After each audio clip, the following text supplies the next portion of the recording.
Welcome to Well Connected League. I'm right here with the champ Gary Antonio Russell at 118 pounds. What's up, man? You see what it is? Man, you just got it in, man. Just got it in. You got a fight coming up. Yeah, August 17th. Yeah, you don't know who you fighting though so far, right? Nah, not at all, but you see, we staying in the gym. We staying ready. I've been out the ring long enough. I'm ready to touch him. Oh yeah. You got anybody in mind who you want to fight? Of course, the only motherfucker I lost to. Oh, yeah. The only person I lost to. That's a must. Eventually, I'm gonna get him. I'm gonna walk through. Get him again, though. Emmanuel Rodriguez. Him. Yeah, I see you just been here getting it in, man. Scale 1 through 10, man. How much you ready? Scale 1 through 10. Man, I've been ready for a while. 1 to 10, I'm a 10 plus. 10 plus, I'm definitely ready to get back, be active, and stay active. Don't put my name back on the map. Fuck a couple people up and look good doing it. What you think about your brother fight, man? Gary Antoine Russell, man. He suffered his first loss, man. What did you think about that? Where did you score the fight at? I thought, if I'm being honest, I thought he'd done enough to win the fight. I thought it was a very close fight. I feel like the Antoine that everybody used to saying didn't show up that night. You feel me? The guy Puello, I don't know how to pronounce his name. My apologies. Alberto Puello. But he fought a good fight himself. Me personally, I feel like if Antoine, the normal Antoine that we know, if he showed up, the outcome would have been completely different. Completely different. What you think about the Frank Martin and Gervonta Tank Davis fight? Went the way all the other fights went. Who did you have winning that fight? I didn't put my money on nobody, but I definitely wanted Tank to get the W. Going up to the round, he knocked guy out. I thought Frank was actually up at least a round, maybe two. But no matter who Tank crack, if he catch him, good luck to you. What you thought about the David Benavidez fight? David Benavidez a dog. David Benavidez is David Benavidez, one of my favorite fighters in this era right now. Just with his mean streak, his tenacity and everything. His ferocity, I like it. I enjoy watching him all the time. They say Tank and Vasily Lomachenko is supposed to fight in November. Who you think will win that fight? That's a good. I can't say it's a 50-50 because whoever Tank crack, it's bound to happen. Your ass get hit with them 8 ounces enough. I don't give a fuck who you are. Tank gonna put you up. Lomachenko, I think he has an excellent ring IQ and ring generalship. He a vet to the game. I feel like he had the tools to pull an upset, will he? I don't know. It only takes one when you're fucking with Tank. So, who you got winning between Shakur Stevenson and Gervonta Tank Davis? Again, 8 ounces, getting hit with somebody with power. That shit always a coin toss.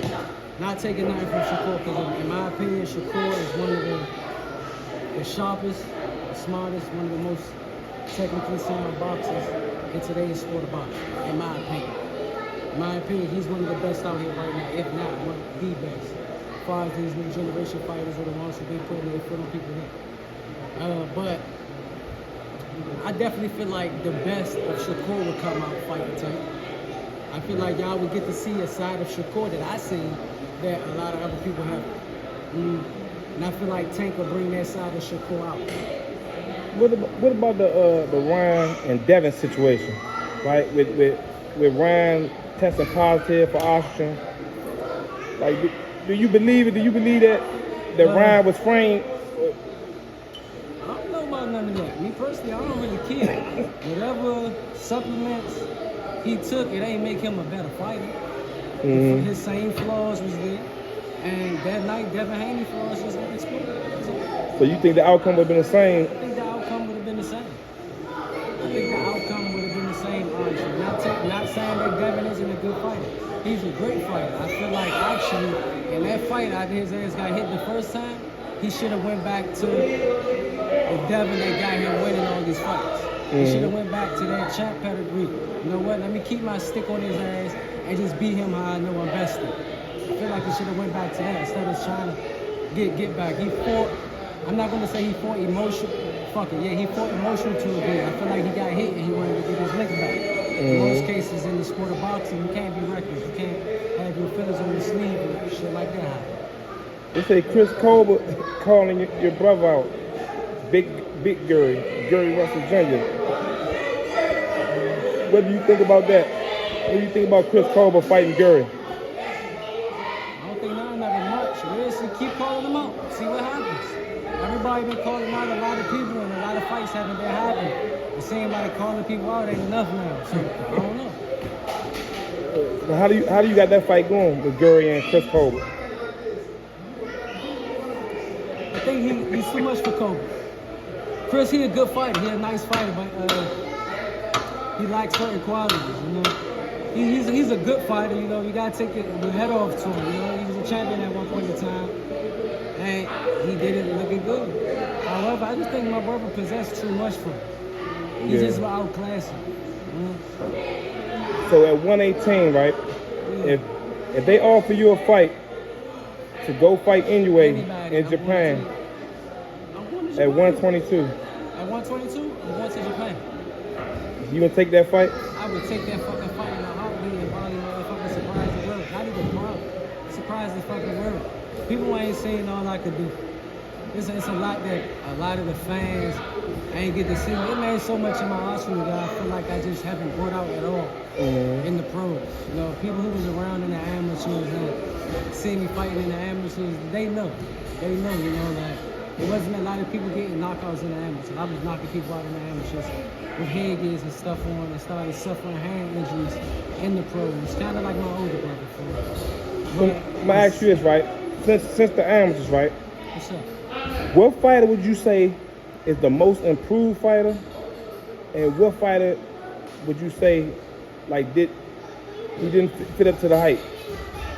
Like he's the most disappointing fighter. First start with the most improved fighter that you feel like translated better in the pros, and you ain't see it. See, it is one guy I actually want to talk about. And I watched him when he was like young, from like the ages of like 9 to 10. And I'm talking about Troy, Megan Troy. Like I watched him from like a young. What's his name? Troy? Yes. Troy what? Come on, don't do me like that. I forget his last name offhand. I believe it's Isley. Troy Allen? No, Isley. I think it's Troy Isley. Forgive me if I'm fucking wrong. But he's nice. He's nice. He's in the bigger weight class. I want to say he's like 170, 180 probably.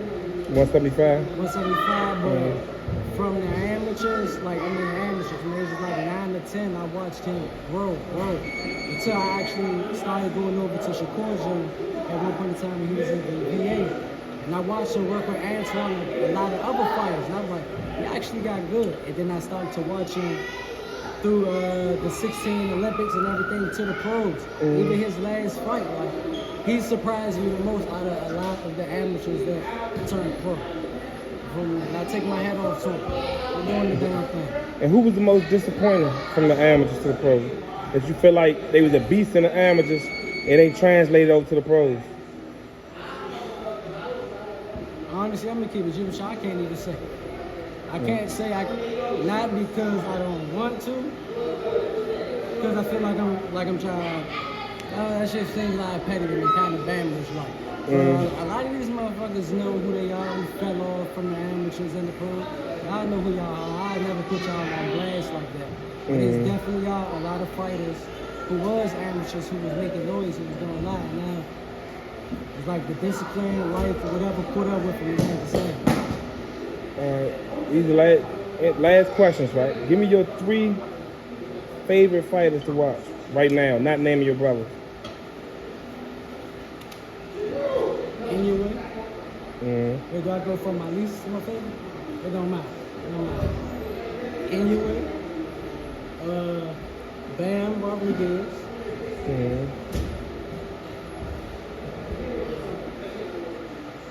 Rodriguez. I would say Tank. I would say Tank. It would have to be between Tank and David Benavidez. Okay. Last question, right? Uh-huh. You in a bar, right? A fight break out. It's 3 dudes trying to jump you, right? Name 2 fighters other than your brothers. Who would you rather have with you? Ex-fighters or fighters that's now? Fighters now. Fighters 2 right fighters now? that you know gonna show features.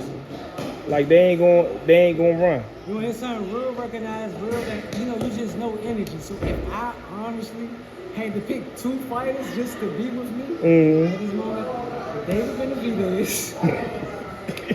I'm sorry. David Benavidez. And I don't know, I probably want a heavyweight. I just want a heavyweight, it just makes sense.